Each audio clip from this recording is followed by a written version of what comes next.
Okay, good morning. So this is the next topic. We want to talk about limits and continuity. Probably you're familiar with this topic from the calculus course. Of course, we want to make it a little bit, we want to talk about limits and continuity in a generic metric space. So what is the meaning? So if you have seen this, if I have a function, you talk about the limits of a function in calculus. When x approaches a, the number becomes L. What is the meaning of that?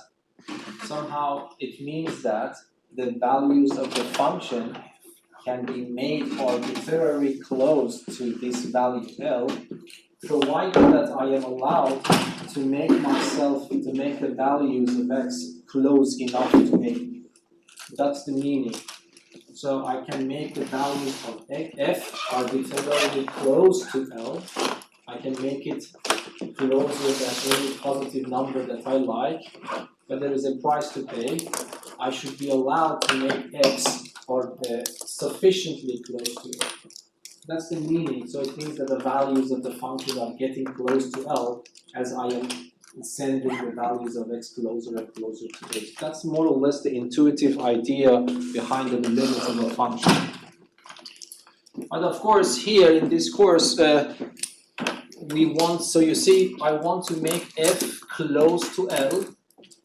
So if I have a function, so you know that when you have a function, you have a domain, let me call the domain x, and you have a codomain, let me call the codomain y. So L should be living here, and then A should be here. So this means that, for example, if I choose x here, the value of the function will be f of x.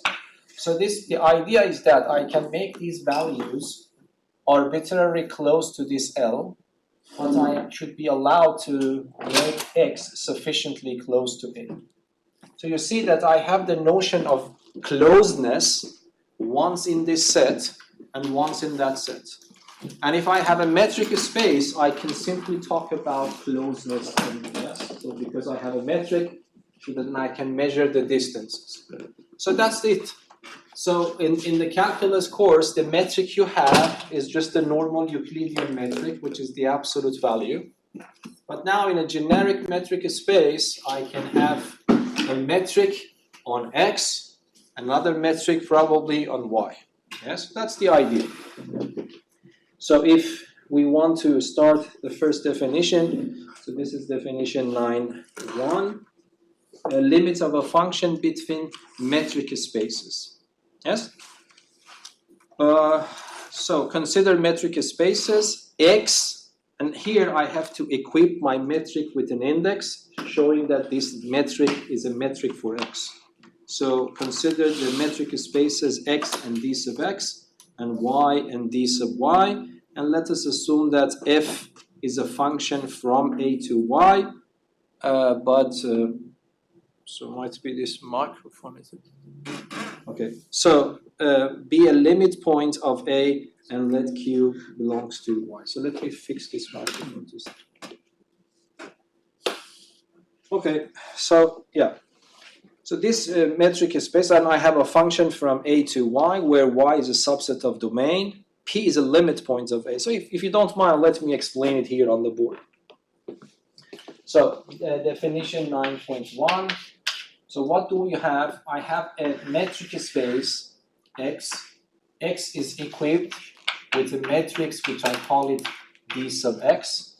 And then I have a codomain function, y, which is also equipped probably with a different metric. Yes? They could be really abstract sets, abstract metric spaces. And then what I have a function from A to Y. So this means that I have chosen a subset of X as my domain. You can make it as big as X itself. But in general, I'm assuming that A is a subset of X. So this means that if you want to look at A, so you can consider A as this set. So this is your A. then the point is that P is a limit point of A. So if I want to talk about the limits on metric spaces, the point to which I am getting closer and closer should be a limit point of my set. So for example, let us consider that P is here, for example. Of course, P in this picture could be here, could be also inside, but it cannot be far away from my set. That's the meaning of limit. So then when I want to talk about the limit, so everything is in order. So I have two metric spaces. I have one subset of the first metric space, and I have a limit point of that. I want to define for you what do we mean, and then by the way, Q is a point here. So Q belongs to 1. So we want to define this when we say the limit of the function f as x approaches p is equal to q. What does it mean? It means exactly the same thing. So this means that I can make the values of f of x arbitrarily close to q, but if I am allowed to become very close to p, but not p itself, that's important. So we say that for all epsilon greater than 0, there exists a delta greater than 0, such that for all x, if x belongs to A and 0 is less than the distance between x and p on the first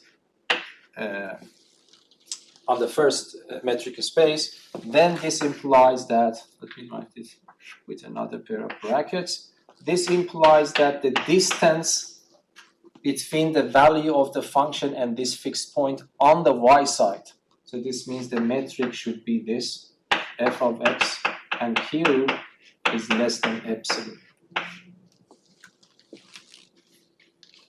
So this symbol, this means this.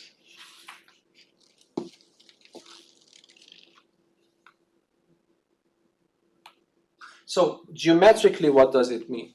It means that if I give you any epsilon, then if you draw a neighborhood around that point Q with radius epsilon, no matter how small this epsilon is, you can find a delta so that you can find a neighborhood around this point so that everything in that neighborhood is mapped in here.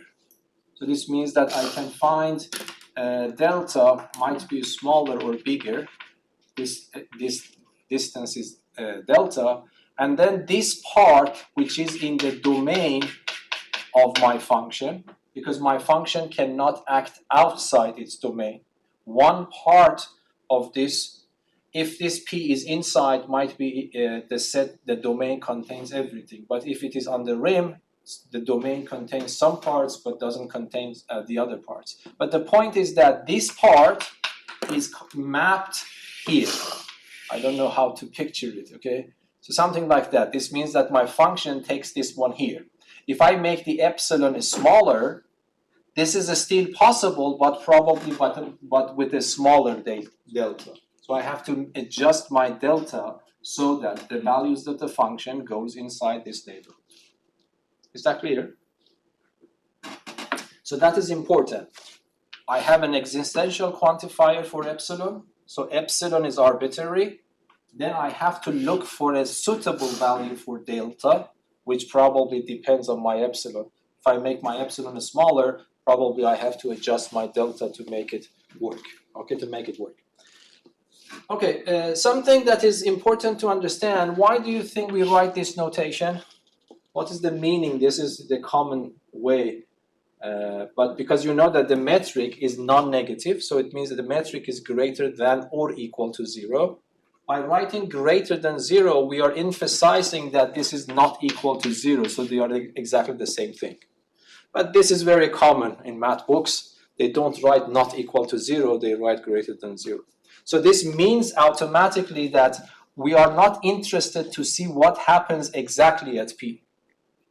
Okay? We don't care about what happens at P, we care about the points close to P. Okay? So that is one thing that I want you to know. Another thing is that why we insist that the point to which I am sending x should be the limit point. That's also important to know, because if it is not a limit point, then this notion becomes vacuously true for every point, which is not a very useful idea. Let me explain that a little bit. I want to write this a little bit more. So let me write everything in terms of neighborhoods. Can you help me? So I would say for every epsilon greater than 0, there exists a delta greater than 0, such that for all x, if x belongs to A and this happens, what does it mean? Do you agree this means x belongs to which neighborhood? Neighborhood of P, centered at P with a radius delta, but x is not equal to P. So this means that minus P. Do you agree? Instead of writing this, I can write it in the language of neighborhoods. Okay? And then x belongs to A as well. So x belongs to A and x belongs to this one. So what can I write? I can write x belongs to the intersection of these two. Okay? So this means that instead of writing this, I can write x belongs to the intersection of A. So let me write this one first. N delta P minus its center intersect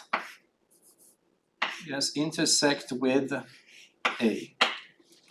Then, okay, can you help me to write this also in terms of neighborhoods? It's a different way of writing. Yes? Quick question, is it supposed to be A or the derived set of A? No, this is A. The point P is in A prime. Oh, okay, yeah. Okay? But I haven't justified that yet. I'm trying to justify why we have to choose P in A prime.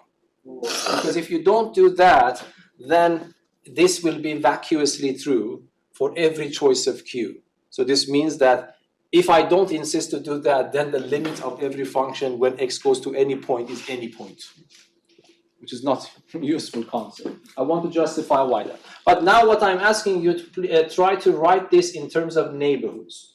Okay? So do you agree with this one? This means x belongs to the neighborhood at P with radius delta. But this one means that x is not P. So from this neighborhood, I have to exclude the center. So this term can be translated to this part. And then I have this one added to this. So I have a set, I have another set, I know x belongs to both of them, so this means that x belongs to the intersection of them. So these two are equivalent. Now I want you to do something similar to this. What should I write? Yes? Yes? Yes? Hello? Yeah, f of x belongs to the Neighborhood of Q. of center at Q, but with radius Epsilon. And by the way, this neighborhood is the neighborhood on Y, so the metric is the metric in Y. Sometimes we have to emphasize on them, but I don't want because it is clear from the context. Yes? You exclude the center as well. No. No? Because there is no greater than 0 here. The greater than 0 part is only implemented here. Okay. So, but now what I want to write it a little bit differently. You can immediately prove it in set theory. So let me write it here. That if you have m minus n intersect with p, this is equal to m intersect but p minus n. It is equal to, because this becomes this becomes m intersect p minus n. It's a very nice equality between sets. It's very easy to prove, it's not hard, because the difference is m intersect with the complement, and the intersection is associative, so you can move it around. So you will get these three identities very easily. So the reason that I brought this up, because here I have the subtraction. By the way, I used to write subtraction in that way. So here I have the subtraction on the first, then intersect with this one. I hope that now you agree. If you can convince yourself of this easily, then you can write x belongs to what? N delta p intersect a minus p. Yes? So what I am trying to say is that this is the definition. I am rewriting definition in terms of neighborhoods. And I have copied and pasted everything here, but I have translated this phrase first to this one, second to this one, and then I use this, I wrote it like that, and then for this one I wrote it like that. Is that clear? Yes? Okay. Now, can you see why P should be in A prime? Because if P is not in A prime, then what happens? So P belongs to A prime. I want to discuss about this. Why? If P does not belong to A prime, what does it mean? Can you translate it? It means it's in the complement. No. It's not in A prime. Oh, so It's not a limit point. If it's not a limit point, what does it mean? It means there exists a delta. Can you complete it for me? What was the meaning of a limit point? That means it's in the set or There inside exists or... a delta so that when I have a neighborhood around that centered at P and with that delta, it will not cut my set.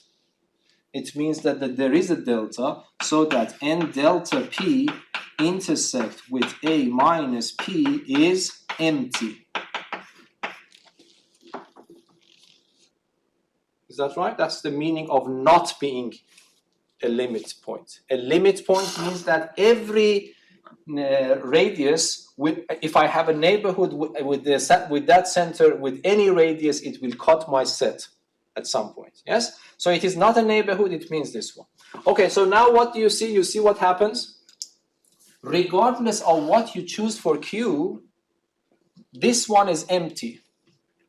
So what does it mean? It means this is exactly the same expression, okay? So this becomes empty. What does it mean? It means that if I choose P not to be a limit point, then there exists a delta so that this happens. Yes? If that is the case and I choose the same delta and put it back in my definition, this statement becomes false. Because there is nothing in it for that particular delta. Is that right? And now if you have this implication and this one is false, regardless of if this one is true or false, the whole statement will be true. That's important, yes? So implication is only false that the first one is true, the second one is false. Yes? Is that clear? So if you have an implication where the first one is false, it doesn't matter what happens actually here. The whole statement is true. So that is it. So if I have true, it is true. If I have true F, it is F. If I have F, true, it is true. If I have F, it's also true. Yes? And by the way, it's understandable. It's not very hard. Because, for example, if you get an A, I will buy you an ice cream. Okay? When do you think you will complain? There's only one possibility that you can complain. It means that I haven't kept my word. That's the only case. There is no other cases. It means that if you get an A, I don't buy an ice cream, you feel that there is something wrong. Okay? But if if you don't get any grades, if you don't get A, still I buy you an ice cream, I haven't violated my words, but I have done something else. I haven't violated anything, okay? So it's important to understand, if this is false, you don't care about what it is. True or false, everything will be true at the end. So this means that if we don't insist that P should be in A prime, what does it mean? It means that I can prove this limit for any Q. So the limit of my function could be any element from this codomain set, which is nonsense, yes? We don't want to have that. So that is why we insist that P belongs to A prime. Is that clear? Okay, hopefully I could justify it for you. And of course, this one is simple if I want to go to the normal definition. So if we go back to the calculus course, these metrics are just normal Euclidean metrics on both sides. So how we can translate that? So we can translate that in Euclidean metric. So this is remark 9.2. So this means that then I will have for all epsilon greater than 0, there exists a delta greater than 0, so that for all x, if x belongs to A, and instead of writing this, I just simply write absolute value of x minus p between 0 and delta. This implies that instead of that one, I would write the absolute value of x minus p less than epsilon. Yes? I don't know, might be some of you have seen this form in your calculus books. That is the generalization of this notion. Okay, so let us just do some very simple examples. So example 9.3, it's a very simple one. I have solved more problems for you in the notes. You can read them yourself. So we want to prove that the limit of this function f of x equals to 2x is equal to 6. Yes, and I have mentioned that these two r's are both copies of r equipped with the usual Euclidean metric. Okay, so let us do that, 9.3. So we want to, I have a function from r to r, and then I have defined f of x to be 2x. I want to use epsilon delta notation, epsilon delta definition to prove that this becomes 6. We want to prove that. So how should we start the sentence? We say that let epsilon be given. Yes, be given. We prove that there exists a delta greater than 0 such that if x belongs to my set, domain is R, and absolute value of x minus my number 3 is less than delta greater than 0. Again, greater than 0 means that not equal to 3. This implies that difference, the absolute value between my function, which is 2x, minus the limit proposed, is less than epsilon. This is what we want to prove. And so we want to prove the existence. There exists a delta greater than 0 such that this happens. But that's extremely simple, yes? So you have to, I have given you epsilon as your teacher, then I do not have any control over the epsilon that I have given to you. This is a good mentality to have. Then you have to adjust your delta with my epsilon so that this one guarantees this one. Okay, that's very easy, yes? Instead of working with this one, you know that you have a little bit of experience now. It is better to write it in a way that you can somehow see it in its structure. And that is extremely simple here. For example, you can say that 2x, absolute value of 2x minus 6 less than epsilon is equivalent to, I factor a 2 out. Yes? And this is equivalent to, I divide by 2.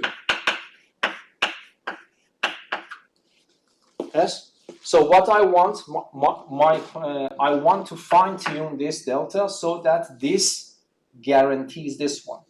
But this one mathematically is equivalent to this one. So I forget about this and I will try to guarantee this one. And that is very easy. Can you tell me how should I adjust delta? I want to have delta so that if this happens, that is guaranteed. Again, remove this mentality of to be finding the optimized one. You just need to find one. For example, I can say delta can be any positive number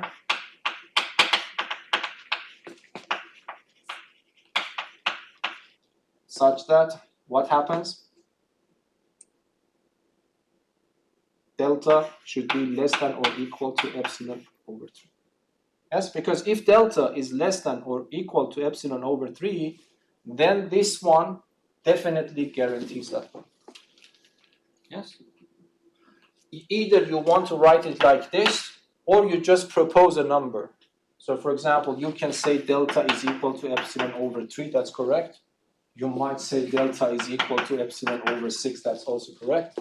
Or you say that delta can be any positive number in this interval, that's also correct. So this means that I was able to find at least. How many? Actually, I found infinitely many suitable ones. I need one. So I choose one of them. Or if you want, you can tell me the range of all of them. Is that clear? Understandable or not? Okay. So now we go to the next one. And this is one example I want you to see that the metric also plays a very vital role in having the limit. So you see that in this example now, I have kept everything the same, but I have changed the metric on the codomain to discrete metric. Okay? So this is 9.4. So what happens? This one is the same function. Okay, but this is Euclidean. But this one is equipped with discrete metric. Okay, so you see nothing has changed, but I have changed only the metric on the right-hand side from the Euclidean to discrete metric. And now I want to show that this time the limit does not exist, the limit of the same function. So we want to show that limit of f of x when x goes to 3 does not exist. This is what we want to show. So I just want you to see that when I change the metric, the same function now suddenly becomes a function without any limits. So why is that? So you have some experience now. How do you think I will start this?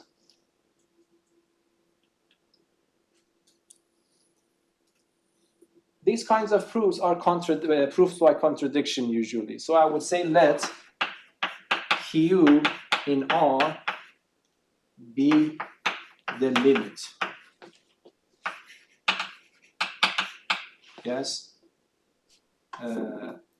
In other words, limit of f of x, x goes to 3 is Q. So to seek a contradiction.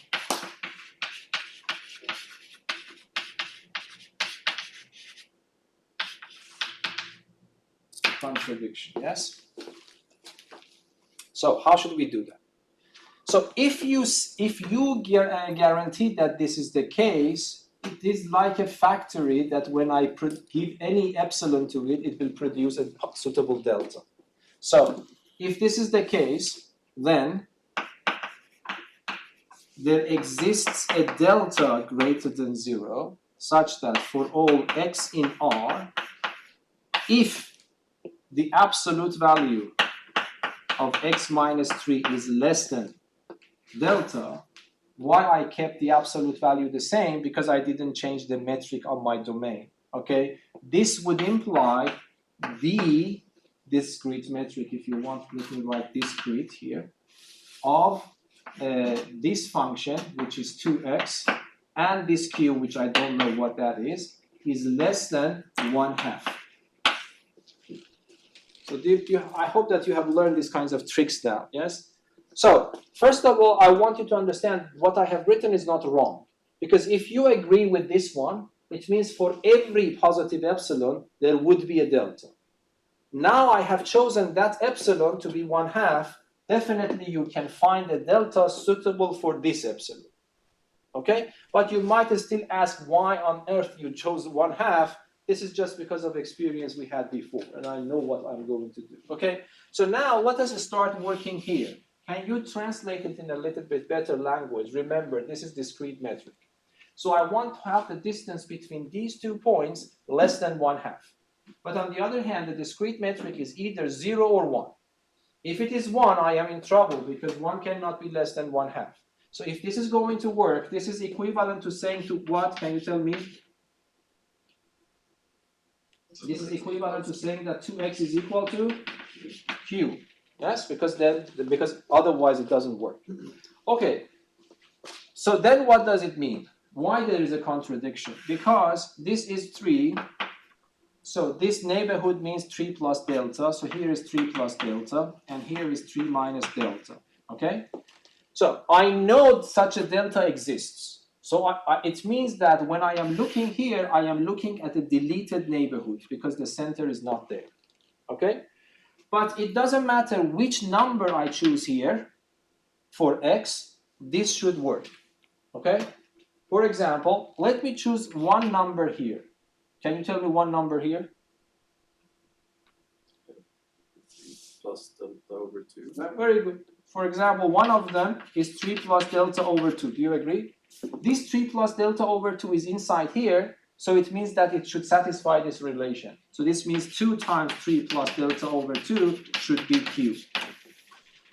Okay, but can you give me another number in that interval? Which one? For example, 3 plus delta quarters, yes? That's also there.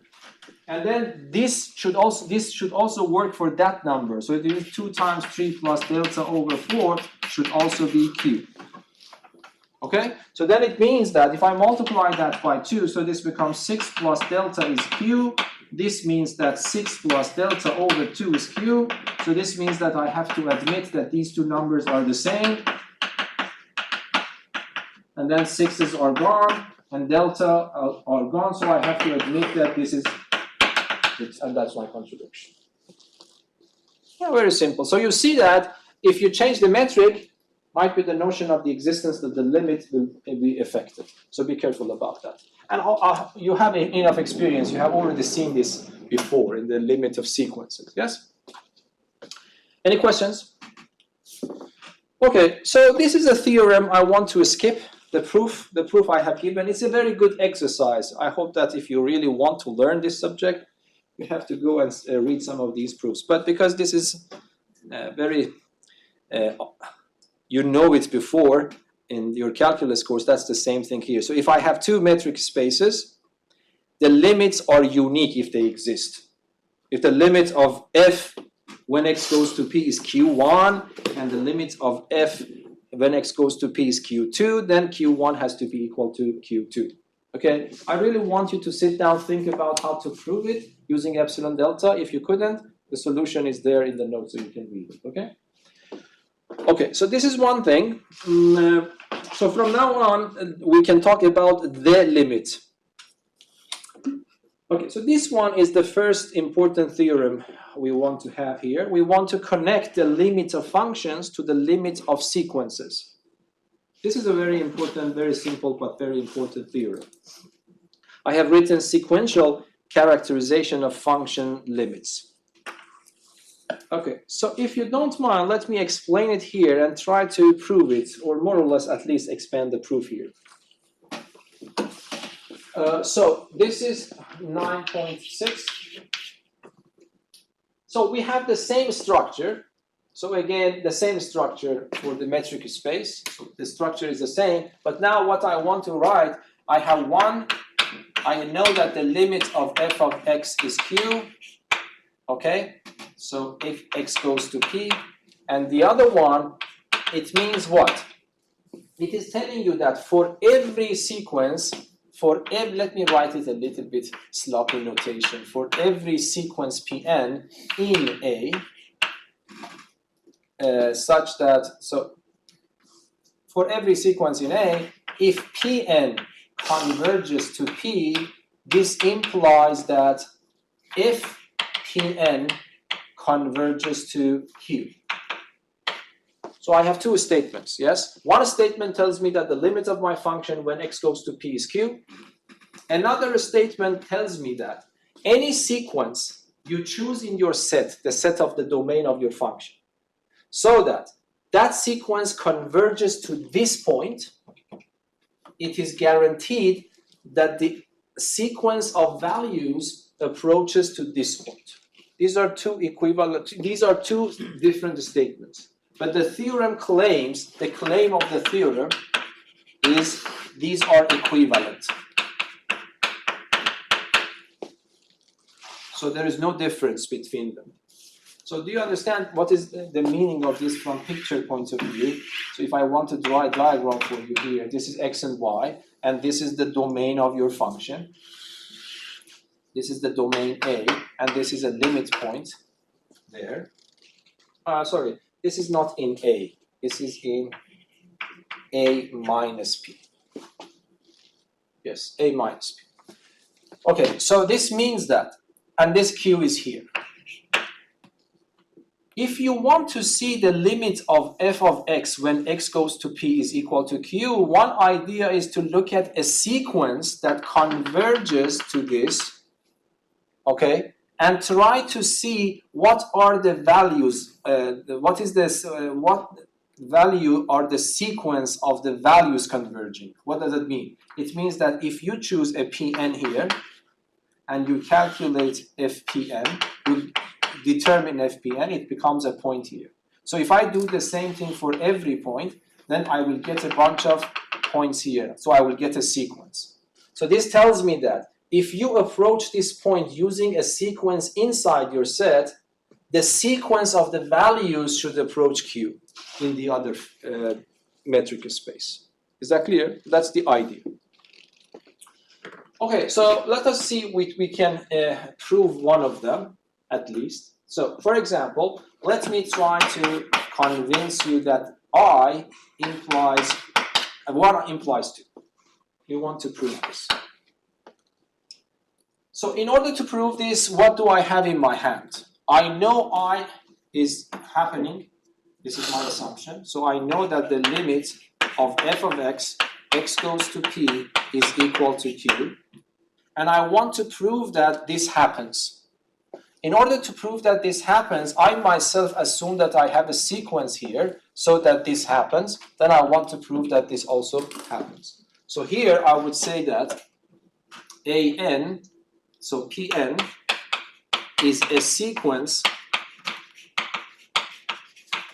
in A minus P such that Pn converges to P, and then I want to conclude from this that the limit, I want to prove that Fpn converges to Q. So let me give you a little bit of time. Do you agree this is the correct setup? I want to prove this implies that. But in what I want to prove, there is another assumption there. So I have two assumptions. I know this, and I myself assume that I have a sequence in A minus P so that Pn approaches to P. Then I want to prove that the result also happens. I want to prove that f of Pn also approaches Q. Is the setup clear for you? But this is only one direction. I will do that, you can do the other one yourself. Okay, so can you help me to prove this? How should I start? What is my goal? My goal is to prove this. If I ask you what is this guy, you would say this is a sequence. This is a sequence that lives in the codomain. But anyway, it's a sequence. I want to prove that this sequence converges to Q. If I want to prove this, with what sentence I start?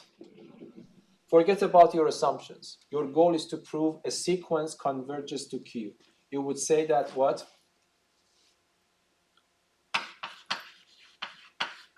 So what do you say? You would say let epsilon greater than 0 be given. We prove what? Can you tell me? This is a sequence. You want to prove that the limit of sequence is Q. Okay? We prove there exists, yes? There exists a neighborhood. There exists? A neighborhood around. No. Sorry, no. That is the function. I want you to don't get confused. This is at the level of sequences. This is the convergence of a sequence. Yes? That there is, it's like there is a, like one of the points in the sequence is within the range of epsilon. No, from one point onward, everything is in the range of epsilon. So it means what? There exists an index, okay, such that P if n is greater than or equal to that index, this implies that the distance between these two is less than epsilon. But the distance, because these are in y, the distance, the metric I use should be equipped with this index. So this means that f of Pn and Q is less than epsilon. Yes. So this is what I want to guarantee. Okay. So you see, I have given you an epsilon, and I have left, and the hard work is on you. So you have to give me an n. Okay. So if I see it works, then I am convinced. Okay. But what do you think? What you will do? You have taken my epsilon and you don't see me, but you have to produce an n for me. So what do? You have two things at your disposal. What do? When you have limits, it means you have a factory. This limit is a factory that when you give it epsilon, it gives you a delta. This is a factory that if you give an epsilon, it gives you an n. What you want at the end, you want to have an n.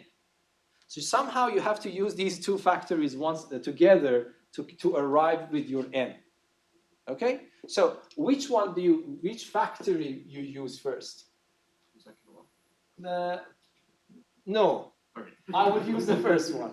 Okay? So, but I want you to do it because this mentality is very important. If you learn it, then it becomes easier for you than the rest of analysis. So I would say that because you have granted me this, and you have given me epsilon, I take that epsilon and feed it into machine and I get a delta from it. But write it down. This means there exists a delta greater than 0 such that for all x, if x belongs to where? If x belongs to the domain of my function, which is mentioned in the theorem, and 0 is less than the distance between x and p is less than delta, these two guarantee what happens? They guarantee that the distance on the y side is less than epsilon. Do you agree? So you see, you gave me an epsilon, I feed that epsilon here, I got a delta. Now I have my delta in my hand. Now what I will do some trick. I will feed this delta to this factory, to this machine, as its epsilon. Yes? Because this delta is a positive number, I have it in my hand. For this one, I have two options. Either feed it with the original epsilon to get an n, or feed it with this delta because that delta is also positive and get a new n. It turns out that feeding delta there gives my n. Okay, so be patient to see that. So I would say that this is why I have to start with this one. So to have delta in my hand. So now you are telling me that Pn goes to P. Okay, so what happens?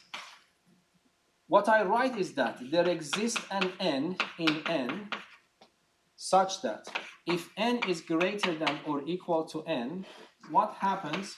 Can you tell me? I want to feed delta as epsilon of this machine.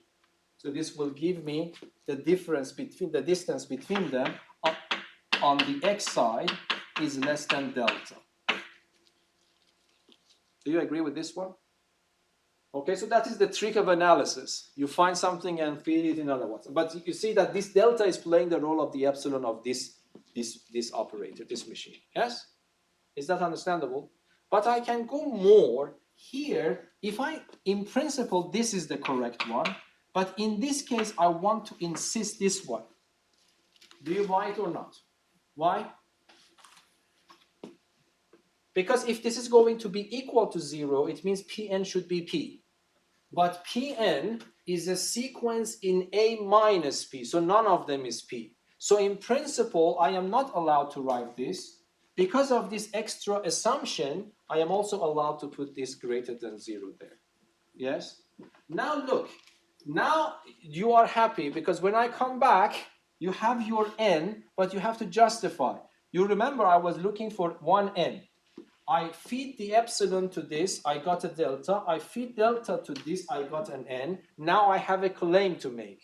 My claim is that the n that you were looking for is the n that comes out from this machine. Is that right? So, but I want you to just speak about it orally. Do you agree with that one? Let us see what happens. If n is greater than or equal to n, this one is guaranteed. Yes? This is the implication.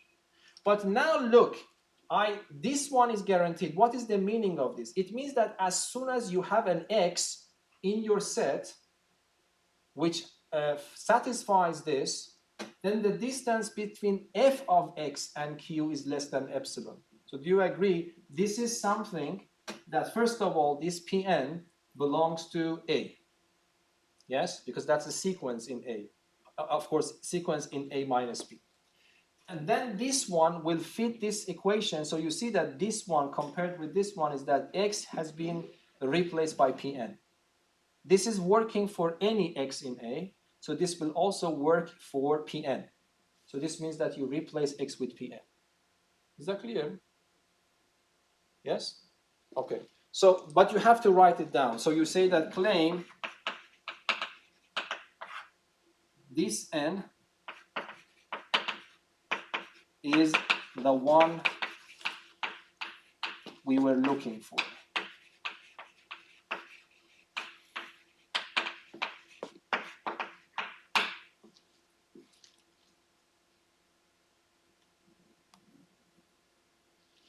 So this is important to understand it in this way. So you read it like a computer, yes? So if you have this one, then you can put an f here and replace p by q and replace x by y.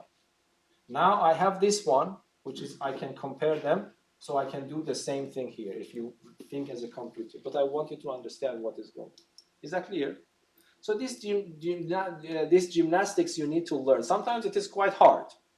Okay, it's not that easy to see which one we have to fit first to get something and put it in the other machine. So you have to try that. But this is the idea. But I haven't proved it the other way around. I want you to go and read it yourself. The proof is around these lines. Yes, it seems complicated when you write it, but actually we are doing nothing. We're just giving a very simple story. Yes. Okay, but the application is important, and what matters for you, for example, in the exam is the application. Okay, so one thing that I want you to understand is this remark, which is a very important remark.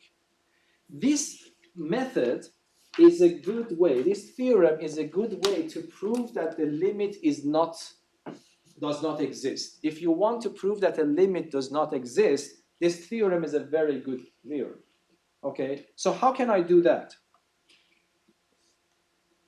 If I want to prove that this limit does not exist, if I want to show that this limit does not exist, let me write it here, 9.7.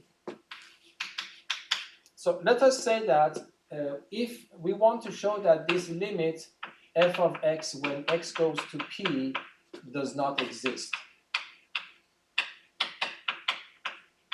If we want to prove this, one way to think is to find two sequences that approach to this point, but the sequence of values don't approach to the same point. Yes? So why?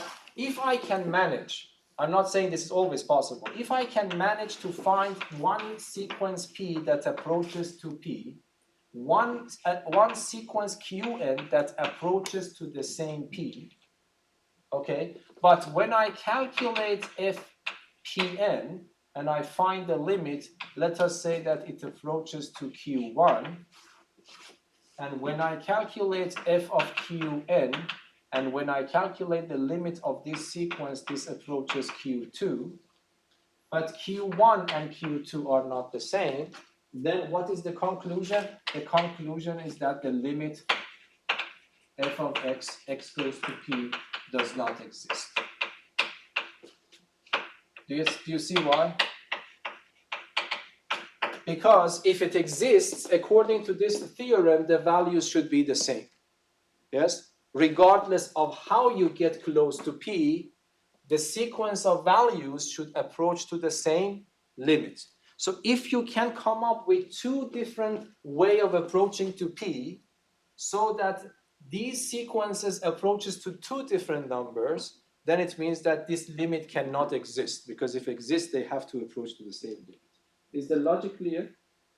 Okay, and then you see that there is one simple example. Of course, this is in calculus if you want to prove it you take the left limit, right limit, and say they are not the same. But in analysis, probably you have to do it using this theorem.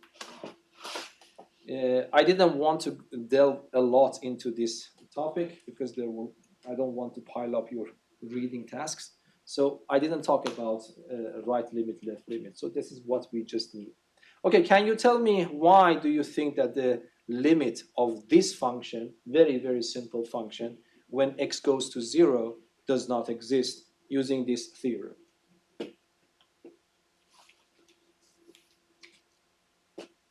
So the first one might be hard, but you have to think in this way. We want to prove, so this is the function f of x equals to 1 if x is positive and minus 1 if x is negative. And my goal is to talk about the limit of f of x when x goes to 0. We want to show that this does not exist. This mind setup means think about two simple, as much as you can, simple sequences that converge to 0. But when you apply f on those sequences, the new sequences will approach to two different points. For example, let me come with one of them. I will tell you Pn. First of all, if I give you this, do you agree that this is one of those cases that is suitable? Because could I write this for you? Why not? Because I want a sequence that converges to this point. Okay? There are a lot of them, of course, but this is probably the simplest one. You have to wait to see why it works. So this one, do you agree that it approaches to 0? Okay? But now I am asking you, f of Pn approaches to which point? Yes? 1. 1. Why? Because it's positive. Because it's positive. Yes, because f of Pn is equal to f of 1 over n, and it tells me that if my input is positive, the output is constant. So this becomes 1. So it means that this sequence is a constant sequence with all terms equal to 1. If I have a sequence which is positive with all terms 1, it approaches to 1. Do you agree? Okay? But now I'm waiting for you for another sequence. It is very clear now. Can you give me because this is not enough. It is not by contradiction by itself now. Unless you can construct with another one that goes to a different number. This one should still go to 0, but the value, yes? Minus 1 over n. Minus 1 over n. Do you agree? So I will take it like minus 1 over n. This works, but when I calculate f of Qn, what is that? It is f of minus 1 over n. But because minus 1 over n is always negative, so it becomes minus 1. So it means that this sequence is a constant sequence with minus 1, all the terms. So this will also approach to minus 1. But now these are not equal. So this is achieved, does not exist, yes? Yes, is that clear? So that's one way to look at this problem. So for example, in the notes, I think I have written this one. Yeah, try to guess the correct ones. I want you to prove that this limit does not exist. Okay? And in the calculus course, you actually skipped. People actually justified it for you, that cosine x oscillates so rapidly that there is no limit for it. That is intuitively correct. But now, using this method, you have a rigorous proof that why this limit does not exist. Think about these kinds of sequences yourself, okay? And then if you couldn't come up with the answer, the solution is in the notes, okay? So this is one of the questions that might be asked in this level. Okay, so if you don't mind, let us stop here and you have a break. When I clean the board, we come back. Thank you.